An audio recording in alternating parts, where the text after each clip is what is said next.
My beloved brothers and sisters, sometimes Allah allows us to love someone even though they were never meant to stay in our life. And it leaves us heartbroken, confused, wondering, why would Allah let me love them if they were only going to walk away? But you see, not every love is meant to stay forever. Some are meant to teach you, some are meant to return you to Allah, because love itself was part of your test. Sometimes Allah places a person in your life not to stay, but to test the state of your heart. Not to complete your story, but to show you what your heart is made of. And you don't always see it at first, because when love begins, it feels like a gift, a relief, a dua finally answered. And you tell yourself, this must be it, this is the one. But the truth is, not every gift is meant to stay. Some gifts are sent for a moment, not for forever. And when they leave, it hurts deeply. Because it's not just their presence you miss, it's the meaning they brought into your life.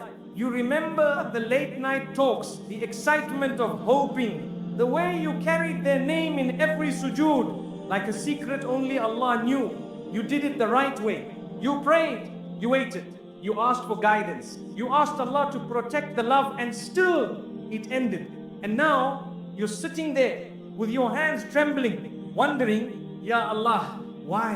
Why let me feel so deeply if you knew they were always going to leave? But that question is the doorway to the real lesson. You see, Allah sometimes places love in your path, not as a destination, but as a direction. Not to give you a person, but to bring your soul back to Him. Because nothing tests the heart like giving it to someone only to watch them walk away with it. And in that moment, when you feel like you've lost everything, Allah is watching, not in anger, not in disappointment, but in gentle silence, waiting to see if you'll still return to Him the way you used to before they arrived. That is the real test. Sometimes it takes a heartbreak to reveal how attached you became to a human being more than the one who created them. And it's not your fault. You're human. You loved with sincerity. You meant well. And Allah does not blame you for having a soft heart. But when that love becomes louder than your remembrance, when you begin to check your phone more than you check your soul, when you begin to build your future around the person instead of prayer, that's when Allah steps in. Not to punish you, but to save you. You think He's taking something away, but really, He's giving you a chance to come back. Because the truth is, love is a beautiful feeling, but it's also a powerful mirror. It shows you where your heart stands. And sometimes it shows you how far your heart drifted. Allah lets that love enter your life, not to ruin you, but to reveal you, to test. Will you still remember Him when the one you thought you couldn't live without is no longer beside you? Will you still cry to Him, not for the person to return, but for your connection with Him to be restored? And if you do, if you turn your heartbreak into a doorway to Allah, then that love, that loss, that pain, it becomes the very reason your soul wakes up. It becomes the thing that breaks you, only to rebuild you softer, wiser, closer to Allah than you've ever been. So don't think the love was a mistake. Don't think the time you spent was wasted. Don't curse your heart for being sincere, because Allah sees the love you gave, and when it's sincere, He always uses it to bring you closer, even if that means He has to take the person away. And I know that hurts. I know it doesn't feel fair. I know it feels like the one thing that gave you hope is now the thing that shattered you. But that's only because you're looking at it from this side of the story. What you can't see is what Allah protected you from. What you don't know is what He's preparing you for. The love was never wasted. It was written, it was witnessed, and it was part of the journey that brought you here, right now, in this moment of pain, where your heart is cracked wide open and finally ready to return. Because when the love disappears and you find yourself crying on a prayer mat again, not for a person but for peace, that's when you realize you didn't lose, you were redirected, you were chosen for something higher. And the one who allowed your heart to feel is the same, one who will heal it. So breathe, let it go slowly. and whisper to your Lord the one thing that matters most. Ya Allah, don't let this pain go to waste. Use it to bring me back to you, because your soul needed to awaken. You thought it was a blessing. You told yourself, it finally feels right. You smiled differently. You slept peacefully. You thanked Allah from the depths of your heart, because finally, after all the patience, the silence, the du'as, someone showed up and they made you feel seen. You thought, this must be the one. This must be what I was waiting for. And because you were sincere, you didn't fall into haram. You didn't want temporary excitement. You wanted something pure, something sacred. You asked Allah to bless it. You made istikhara. You cried in sujood. You said, Ya Allah, if it's good for me, bring it closer. And if it's not, take it away. But what hurt was that it came closer and then it left. It felt like a door opened just long enough for you to walk in and then slammed shut before you could understand why. And now you're sitting there, confused, exhausted, quietly saying, I thought this was the blessing. I thought you gave me a sign. But sometimes what looks like a blessing is really a distraction wearing a disguise. Not every arrival is a gift. Not every comfort is safe. Not every connection is clean. You see, when Allah loves you, He doesn't just give you what looks good. He protects you from what blocks what's truly good. And sometimes the thing you were holding on to, the thing that felt like peace, was actually pulling you away from Him, little by little, not in a loud, obvious way, but in subtle ways your heart didn't notice. Maybe your prayers got rushed. Maybe your focus shifted. Maybe your heart started depending on someone else's replies more than Allah's mercy. And that's when Allah stepped in, not to punish you, but to protect you. Because the worst kind of heartbreak is the one that feels like a blessing on the outside, but slowly drains your soul from the inside. You are about to anchor your heart to something temporary, something uncertain, something that could never carry your future. And Allah in His mercy saw what you couldn't see. He saw the cracks forming behind their smile. He saw the tests coming down the road. He saw the way they would change, or how you might change while chasing them. And so even though it hurt, He took it away. He broke the illusion not to break you, but to wake you. Because some blessings arrive only to distract you from the one thing that matters, your relationship with the one who never leaves. You were so close to handing your peace over to a person, so close to placing your worth in someone else's eyes, so close to wrapping your identity around us instead of grounding it in Him. And when Allah saw your heart slipping, He gently or sometimes painfully reminded you, not this one, not now, not this way. And yes, it feels cruel in the moment, because love makes you hopeful. It makes you dream. It makes you imagine a life where things finally feel whole. But if it was truly a blessing, it would have brought you closer to Allah, not further. It would have made your deen stronger, not weaker. It would have brought you clarity, not confusion. Peace, not emotional chaos. Gratitude, not addiction to attention. So when Allah removes something you thought was your blessing, He's not saying you can't be loved. He's saying, not like this, not by them, not in a way that risks your soul. He's saying, you are too valuable to settle for what distracts you from me. And the most painful part, you didn't see it until it was gone. Only after the door closed did you begin to notice how much your heart was drifting, how dependent you became, how distracted your soul had grown. And now you're waking up. You're remembering that blessings from Allah don't make you forget Him. They don't shake your identity. They don't make your emotions feel like a storm every day. A real blessing brings sakoon. A real blessing doesn't just feel good, it does good. It brings you back to yourself, back to your values, back to your Lord. So maybe this thing you lost wasn't the blessing after all. Maybe the real blessing was Allah saving you from the heartbreak that would have happened later had He not ended it now. And maybe this pain you're carrying now, this ache, this silence, this confusion isn't a punishment. It's protection, it's purification, it's preparation. Because Allah never takes something from you except to give you something purer in return. And that return might not be a person, it might be peace, it might be clarity, it might be a version of you that you never would have found if He hadn't removed what was distracting you. So yes, it felt like a blessing, but Allah knew it wasn't. And when He removes a false blessing, He's not taking your joy. He's clearing the path for something real, something written, something rooted, something that will feel like home, not just to your heart, but to your soul. So trust Him, trust what He took, and trust what He's still preparing. Because what you thought was a blessing was really just a detour. And now, Allah is finally calling you back home because you fell in love with the future, not the reality. You didn't just love them, you loved what you saw with them. The late night conversations, the plans you started forming quietly in your heart, the vision of walking through life side by side, building something beautiful, something lasting. It wasn't just them you were attached to. It was the story you began writing in your imagination. A story where they stayed, a story where it all worked out. And now that they're gone, it's not just the person you're grieving, it's the future that never happened. That's what makes it harder.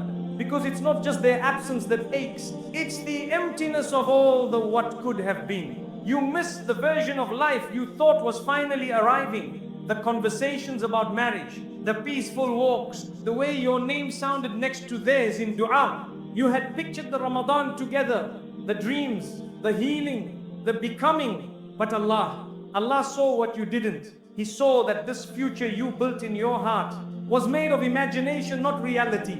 And when you fall in love with a version of someone that only exists in your mind, you risk missing the signs Allah is showing you in real life.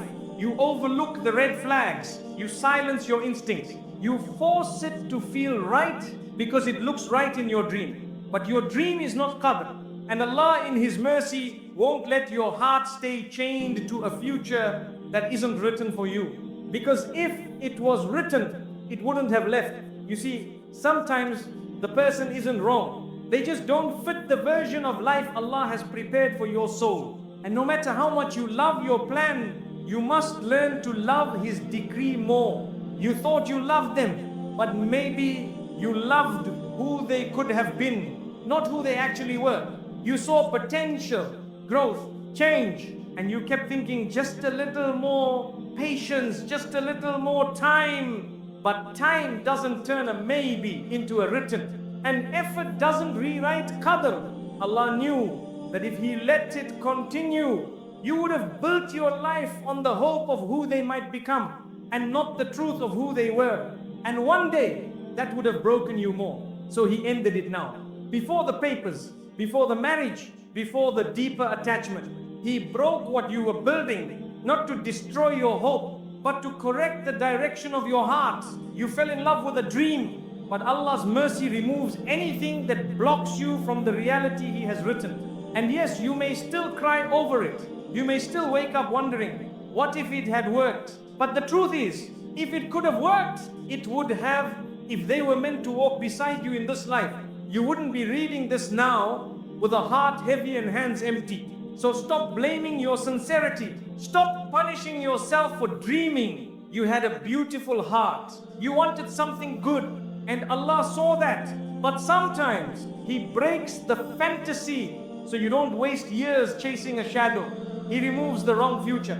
So your hands are free when the right one finally arrives, because the future you imagined with them was never yours. It was an illusion, a soft comfort that hid the reality Allah was trying to wake you from. And when you love something that doesn't exist, you begin to lose yourself. You settle, you compromise, you shrink parts of yourself just to keep a hope alive that was already dying. Allah ended it, not because you were wrong to love, but because you were loving a direction He never planned to take you in. You didn't fail. You just arrived at a dead-end road, and Allah turned you around. And one day, maybe not now, but one day, you look back and whisper, Ya Allah, thank you for not letting that dream come true. Because what He's preparing won't just look like a blessing. It will be one in reality, not just imagination. So breathe. Let go of the version of life that only existed in your heart and trust that Allah doesn't let anything go unless it was blocking what was truly meant for you. You didn't just lose a person, you lost a fantasy. And in return, you're being returned to reality, to truth, to something that won't require you to dream it into existence, because it will exist on its own, written, real, and entirely yours, because you were loving with an unprotected heart. You loved with your whole heart, and you didn't hide it. You didn't play games. You didn't measure every word, every gesture. You gave them space in your life and in your prayers without hesitation, because that's who you are. You weren't pretending. You weren't performing. You were sincere. And that sincerity was your strength, but it was also your vulnerability. Because when you love with an unguarded heart, when you love without a shield, every disappointment feels like a dagger. And now, here you are, trying to understand how someone could walk away from love that was so real, so honest, so pure. But you need to understand this: sincerity isn't always protection. And a clean heart doesn't guarantee that others will treat it with care. Sometimes we give parts of our heart that only Allah was meant to carry, not because we're reckless, but because we're soft, because we believe in people, because we want something real and assume they do too. And somewhere along the way, you placed them too close to your center. You made them the reason you smiled in the morning. You let your mood rise and fall based on how they responded. You built your calm around their presence, and slowly you forgot that real calm only comes from Allah. This isn't to blame you, it's to remind you your heart was never meant to be left wide open without protection. Because in this world, not everyone knows how to handle a soul like yours. You weren't wrong for loving deeply, but love without boundaries becomes surrender. And Allah never asked you to surrender to anyone except Him. That's why it hurt so much when they left. Because they weren't just a person, they had become a pillar, a source of stability, a quiet addiction. And now, with them gone, everything feels like it's collapsing. You're not just grieving them, you're grieving the part of yourself that felt safe with them. But maybe that's why Allah took them away, not to shame your softness, not to make you hard, but to call you back to the one place your heart was always supposed to rest, with Him. You see, when we attach too tightly to creation, Allah gently or painfully reminds us of the danger, because what you place at the center of your heart will always control your peace. And if it isn't Allah, your peace will always be unstable. Yes, you make dua. Yes, you ask for guidance. But sometimes we ask for Allah's help while already placing all our hope in the person. We don't wait for clarity. We chase our emotions. We ignore the signs. We mistake obsession for certainty. And Allah, out of mercy, removes what we wouldn't remove ourselves. He sees the version of you that's coming, the one that stands stronger, prays deeper, lives clearer, and He knows that version of you could never rise if He let you stay wrapped around someone who didn't protect your heart like He does. So He allowed the break to bring you back. He allowed the ache to unclench your hands from what you were gripping too tightly. Because when you hand someone your heart without checking if they're written for you, you risk handing them the power to break what only Allah can repair. And that's why the pain feels spiritual, because it is. This wasn't just a breakup, it was a divine realignment. It was Allah gently telling you, I was always supposed to be here, not them. And now as you rebuild yourself, you learn to love differently. You'll still be soft but not naive. You'll still be kind but guarded with your heart. You'll give but not without remembering who your ultimate refuge is. Because the next time you love, you won't hand your heart away without asking Allah to protect it first. You'll give it with conditions, that it brings you closer to your deen, that it strengthens your character, that it never replaces your connection with the one who created love in the first place. And most importantly, you'll keep part of your heart reserved only for the one who never leaves. So don't regret loving. Regret only that you forgot to protect your soul while loving. And let this be your turning point. Let it be the pain that taught you how to hold your heart gently but never hand it away recklessly again, because your heart is a gift, a sacred trust, and not everyone who asks for it is worthy of it. Let Allah be the one to decide who holds it next, because when He chooses for you, your love will never need protection. It will come wrapped in peace, because qadr is not measured by your effort. You prayed, you waited, you made dua when nobody else knew. You kept it halal. You put your trust in Allah. You stayed patient. You gave your best, and still it ended. They left, the door closed. The story stopped before the ending you imagined ever began. And now you're sitting there in silence, confused, asking yourself the same question again and again. But I did everything right. Why didn't it work? And here's the part that hurts even more. They didn't do what you did. They weren't as sincere. They didn't fight for it like you did. They let go easily while you're still sitting in sujood, carrying their name in your prayer. And that's what makes it feel unfair. But I want you to listen to this and hold it tightly. Qadr is not a reward for effort. It's not a transaction. It's not a system of, if I try hard enough, I get what I want. Qadr is written by Allah, not based on how much you gave, but based on what He knows is best for your soul. You see, we were taught to try, to do our part, to take every step with sincerity. And you did. But sometimes, even your best effort doesn't change the ending. Not because it wasn't good enough, but because Allah has something better written than the thing you were fighting to hold on to. We confuse success with outcome. We think if it works, it means Allah accepted our effort. And if it breaks, it means we failed. But that's not how Allah works. Because with Him, nothing sincere is ever wasted. You weren't being tested to win that person. You were being tested to worship in the process. And worship is never wasted. Your du'as are written. Your patience is written. Your quiet nights of heartbreak seen. Your silent loyalty witnessed. Every step you took with integrity is stored with Allah. Even if the outcome was not what you hoped. Because sometimes Allah doesn't test your effort to give you what you want. He tests your heart to give you what you need. Maybe what you wanted was a person, but what your soul needed was healing, growth, redirection, a deeper return to Allah. And Allah will always choose your soul over your fantasy. You thought the story would end with you both together, but Allah saw something you couldn't. He saw the long road ahead. He saw what kind of person you'd become if He let it continue. He saw the weakness it would create, the dependence, the slow drift away from Him, the one you didn't even realize was happening. So He took it, not because you didn't try hard enough, but because He loves you too much to let your effort become your ruin. You don't need to be angry at qadr. You don't need to say what was the point, because the point was never just to get what you wanted.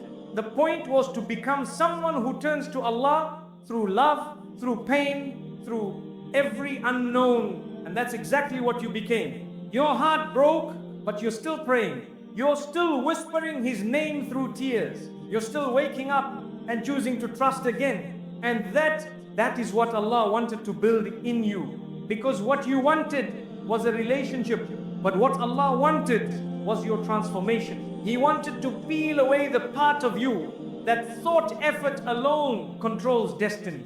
He wanted to remind you that control belongs to Him. Always. So don't look at the ending as proof that you weren't enough.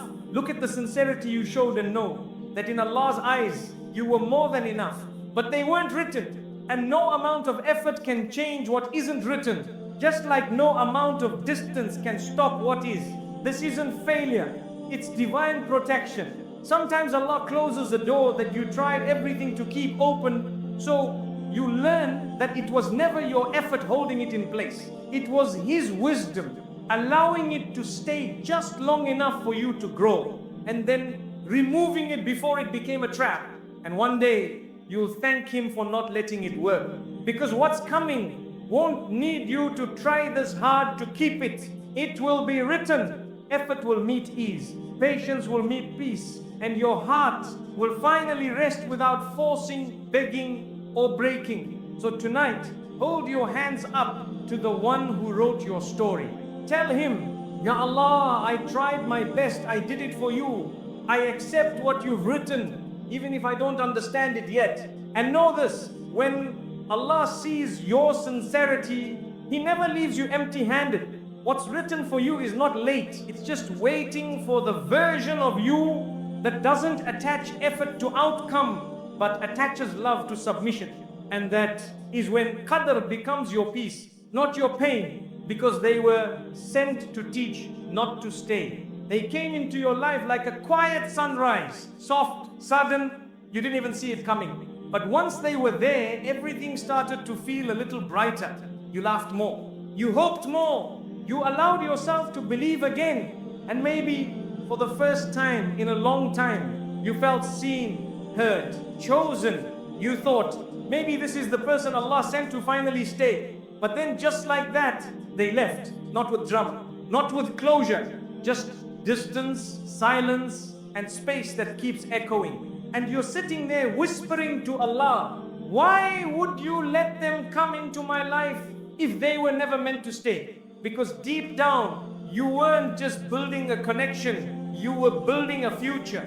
And now, that future is empty. The road you thought you were walking together, you're walking alone. But my dear brother, my dear sister, sometimes Allah allows a person to enter your life, not to stay forever, but to teach your soul something it would never have learned alone. Not everyone is meant to be your home. Some people are meant to be your doorway, a hallway, a mirror. They don't come to complete your story. They come to rearrange it, to shift something inside you that you didn't even know was asleep. Maybe they were sent to teach you how deep you can feel, how loyal you really are, how patient your soul can become when you love for the sake of Allah. Or maybe they were sent to expose the cracks in your foundation, the wounds you were hiding under busyness, silence, and distraction. Sometimes Allah sends a person to reflect you back to yourself. Through them, you see your softness, your fear, your dependency, your hidden insecurity, your untapped strength. They awaken something. And once the lesson is planted, once the mirror has done its job, Allah removes them not to hurt you, but to complete what they were sent to do. And I know that feels cruel. It feels unfair. You say, but I was just starting to heal. Why would you let them leave now? Because their job wasn't to finish your healing. It was to begin it. They were never meant to be the answer. They were the question, a divine question sent by Allah that shook your heart so you'd finally turn inward. So you'd